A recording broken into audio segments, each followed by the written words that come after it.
Welcome back to the channel. So a number of you that also follow Ashley Neal's channel have asked for my opinion on a case that went to court but was then dismissed. It was one of these so-called close pass cases between a vehicle and a cyclist. I say so-called because there's no specific offence of a close pass. Rather, it's prosecuted as driving without due care and attention, or otherwise known as careless driving or even dangerous driving. So I thought I'd play you this clip, let you know what Ashley Neal thought about it, and I'll let you know what I thought about it as well. Because this is part of the ongoing debate between vehicles and cyclists, and as Ashley Neal quite rightly points out, trying to take away the inherent hatred for cyclists that some drivers have. Let's take a look at the clip.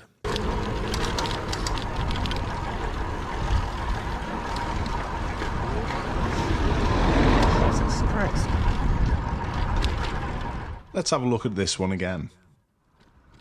So as we can see, Travis is really aware of the cyclist in front and lets them take the lead. We can already see the vehicle from the other way, but the cyclists have arrived at the pinch point first. There could very well be an argument why the cyclist didn't choose primary position in this situation, but because the first cyclist didn't, I think Travis made the correct call. Another key point to this is both cyclists can proceed keeping to their side of the road. The speed of both cyclists was also good because it allowed them to deal with anything in the door zone to the left. It would have taken the driver of the white car literally 2 moments to hold back and let the cyclist finish. But have a look at Travis's great reaction. That was a close one. So that's the clip itself, and Ashley makes quite a few good points here. First of all, that the riders could have positioned themselves in the middle of the road to make themselves more visible, which is one of the things that the Highway Code does say, so that it's safer for everybody else to see them. But also that because the first cyclist positioned himself to the left, it was probably better that the cyclist perspective also stuck to the left so as not to make the situation more confusing by having staggered cyclists riding down the middle of the road. Also riding at a reasonable pace so that they could slow down if necessary, as was demonstrated when the oncoming vehicle did push the way through, but also so they could slow down if necessary and stop if anybody were to open car doors. But just as a word of warning there, anybody opening a car door should always check for cyclists first, as Ashley has said many times on his channel before.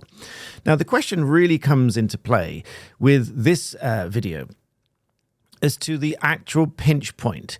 And if we wind this back very slightly to this point just around about here, I don't know if you can spot it, and I don't think Ashley mentioned it, but just as this vehicle is about to enter this particular pinch point where you can see the cyclist just about to emerge from this van on the left, and the vehicle is just about to pass the cyclist between it and between him, and the cars on the other side. I do notice, unless I'm seeing things, I do spot that this vehicle does slow down very slightly and move the nose of his car to the left, right on screen, but to the left from his perspective, the driver's perspective. That to me suggests that the driver did think about stopping, slowing down, moving out of the way for the cyclists, but ultimately didn't. Let's just watch that again and then see whether I'm right and see whether you agree with me. It would have taken... Just there, just before Ashley began speaking, let's play that again in case you didn't catch it, and I might even slow it down to half speed. Let's play that bit again. To the left. Keep your eye on the front nose of the vehicle. It would have taken the driver of the... I think it's very subtle, but my instinct is that the driver did think about stopping or moving over and then realised couldn't move over and then decided to go ahead anyway. Now, as I said, this case was dismissed. I don't know whether it was actually with a judge or with a magistrate. In Ashley's video, it's mentioned that it was a judge, but it could equally have been a magistrate. It could have been a district judge that often sit in the magistrate's court. But let's look at the rules and then we'll talk about it. So if we look at the most relevant one of the most relevant rules here, which is Rule 163. This is partly is overtaking, but also it provides here to give way to oncoming vehicles, which would include cyclists, before passing parked vehicles or other obstructions on your side of the road.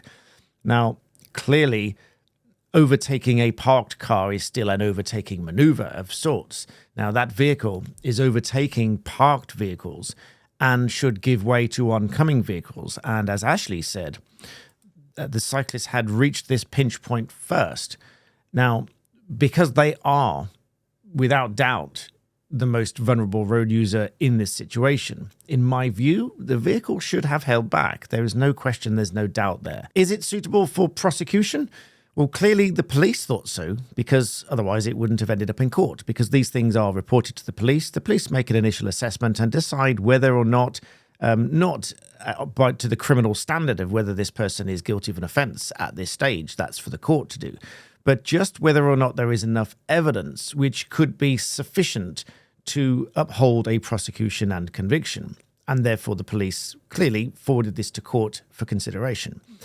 The case was dismissed in court, and that could simply be that there is some doubt as to whether the standard of driving fell below that which could be expected of a reasonable and competent driver. And whilst I can see arguments for both sides, one of which being the driver, whilst did proceeded slowly and carefully, could be the argument, it would have been just as easy and certainly much safer to have held back and wait for the cyclists to come through, because it was a very close pass. So had either cyclist wobbled because of the oncoming vehicle, that obviously would have been quite disastrous. Even at relatively low speeds, it can cause quite severe injuries. So in my view, the driver most certainly should have held back. But obviously the court dismissed the case on some basis, presumably that it wasn't so severe that it should warrant a conviction and several penalty points and a fine. But let's go back once again to consider the offence itself of careless or inconsiderate driving. This taken from the police website, because I like to use different websites to show you where you can find some guidance on these things, because these are public-facing websites and are easily accessible for you, rather than a legal database. These show examples of careless or inconsiderate driving, which include overtaking on the inside, which is where I've said very often, don't move over to the left to overtake on the inside, and that's also provided in the highway code. Driving too close to another vehicle. This is clearly applicable here, because these cyclists were between parked cars on either side of the road.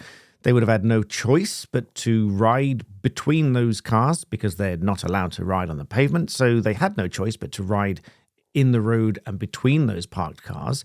And whilst inconvenient and possibly difficult, the driver, again, should have held back and allowed them to come through.